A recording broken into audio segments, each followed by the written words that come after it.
Z Flip6 approaches, many people, including my brother and dad, have been asking me if they should buy it since I had a Z Flip5. So let's talk about the downsides of owning Z Flip5 and why I don't recommend rushing to get Z Flip6.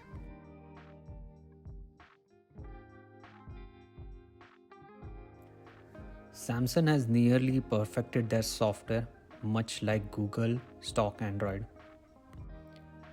However, when it comes to the cover display software, one word comes to mind: unreliable.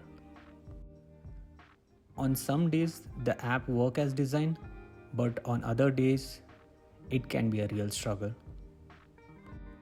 I often find that I can't open any notification for most of the apps on the cover screen, forcing me to open the phone itself.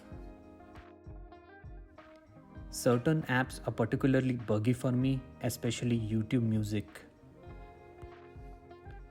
There were times when the app wouldn't load any songs on the cover screen, making me question if something was wrong with my internet.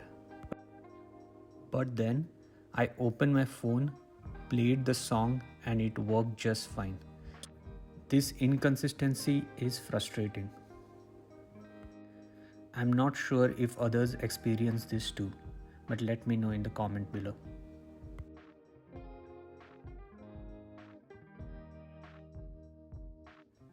While the Hinge is sturdy and versatile, especially for my favorite tripod mode, it's difficult to open with one hand.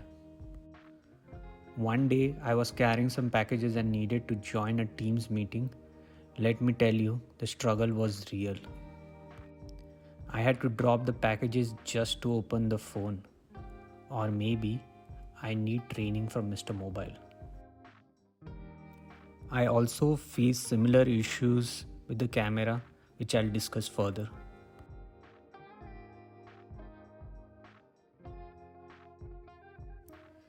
When the Rabbit R1 was announced, I couldn't help but think, what if Samsung perfected its AI features or Google Assistant on the cover screen? If that were the case, devices like R1 wouldn't be necessary. Unfortunately, that's not the current reality. Okay Google. Okay Google. Sometimes it doesn't work at all. With flip phones, you still have to open the phone for Google Assistants to work efficiently. There have been numerous times when I was driving and wanted to use my phone hands-free, but Google Assistant required me to open the phone first. This defects the purpose of having a voice assistant for hands-free convenience. I hope that with the upcoming Z Flip6, Samsung addresses this issue. Having a fully functional Google Assistant on the cover screen would be incredibly useful, especially for tasks like navigation or media control while driving. Finally, let's talk about the cameras. They are not exactly stellar. At 12 megapixel, they fall short, especially for someone like me who loves zoom shots. Fortunately, they have upgraded the sensor size in Z Flip6, which is a definite improvement. One major inconvenience is that you have to open the phone every time you want to take a photo. This delay means you can miss a quick shot, like capturing a fast-moving objects. By the time you open the phone, launch the camera app, and take the shot, the moment may have passed. This has happened to me several times. Another downside is that you can't keep the phone in your pocket without closing it, as the inner display is a bit fragile.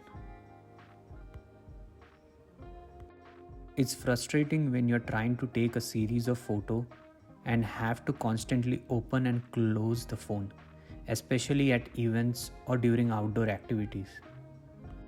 In contrast, with non-flip phones, I can simply double-click the lock button, launch the camera app, and quickly capture a shot.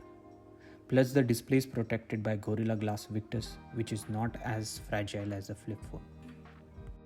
So guys, if you're thinking about upgrading to Z Flip6, mainly for the camera, it's definitely a step up.